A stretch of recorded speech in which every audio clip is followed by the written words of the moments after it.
വൈദ്യുതി ലൈനിന് താഴെ കെട്ടിട നിർമ്മാണം പാടുണ്ടോ? ഒരു പ്ലോട്ടിന് മുകളിലൂടെ KSEBയുടെ ഹൈ വോൾട്ടേജ് ലൈനുകൾ കടന്നു പോകുകയാണ്. അത്തരം പ്ലോട്ടുകൾ വീട് നിർമ്മാണത്തിനായി വാങ്ങാൻ കഴിയുമോ? അവിടെ കെട്ടിട നിർമ്മാണത്തിന് പെർമിറ്റ് കിട്ടുമോ?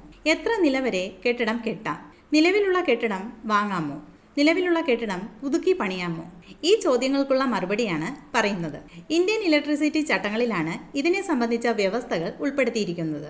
അവിടെ കെട്ടിട നിർമ്മാണമോ പുനർനിർമ്മാണമോ നിലവിലുള്ള കെട്ടിടത്തിൽ കൂട്ടിച്ചേർക്കലുകളോ വരുത്താൻ പാടില്ല എന്നാണ് പറയുന്നത്.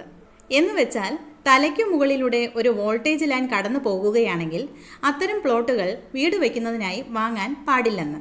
ഇങ്ങനെയാണെങ്കിലും ഇതിൽ ചെറിയ ഇളവ് അനുവദിച്ചിട്ടുണ്ട്. ചീഫ് ഇലക്ട്രിക്കൽ ഇൻസ്പെക്ടറേറ്റിൽ നിന്നോ അദ്ദേഹം അധികാരപ്പെടുത്തിയ ഉദ്യോഗസ്ഥനിൽ നിന്നോ ഒരു NOC വാങ്ങിയാൽ ഒരു നില വരെയുള്ള കെട്ടിടങ്ങൾ പണിയാൻ അനുമതി ലഭിക്കും. NOC എന്ന് വെച്ചാൽ സമ്മതപത്രം. ഈ സമ്മതപത്രം ലഭിക്കുന്നതിന് വൈദ്യുതി ലൈനിൽ നിന്നും നിശ്ചിത അകലം ഉണ്ടായിരിക്കേണ്ടതുണ്ട്. 33,000 വോൾട്ടേജ് വരെയുള്ള ഉയർന്ന വോൾട്ടേജ് ലൈനുകൾക്ക് ലൈനിൽ നിന്നും താഴേക്ക് 3.7 മീറ്ററും വശങ്ങളിലേക്ക് 2 മീറ്ററും ബഫർ സോൺ ആയിരിക്കും.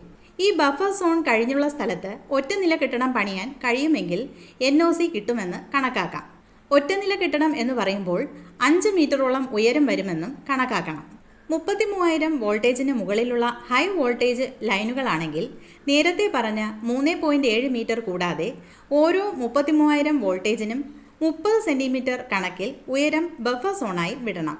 ലോ ആൻഡ് മീഡിയം വോൾട്ടേജ് ലൈനുകളാണെങ്കിൽ ലൈനിൽ നിന്നും താഴേക്ക് 2.5 മീറ്ററും ഇരുവശവും 1.2 മീറ്ററും ബഫർ സോണായിരിക്കും. അവിടെ കെട്ടിട നിർമ്മാണവും വൃക്ഷങ്ങൾ വളർത്തുന്നതും അനുവദിക്കില്ല. അപ്പോൾ ഇത്തരം പ്ലോട്ടുകൾ വീട് വയ്ക്കുന്നതിനായി വാങ്ങുന്നതിനു മുൻപായി ഇലക്ട്രിക്കൽ ഇൻസ്പെക്ടറേറ്റുമായി ബന്ധപ്പെട്ട് ഒറ്റനില വീടിന് NOC ലഭിക്കുമോ എന്ന് അന്വേഷിക്കേണ്ടതാണ്. NOC കിട്ടിയാൽ പഞ്ചായത്തിൽ നിന്നും permit വാങ്ങാവുന്നതാണ്. Thank you. This is Legal Prism, Law Made Easy.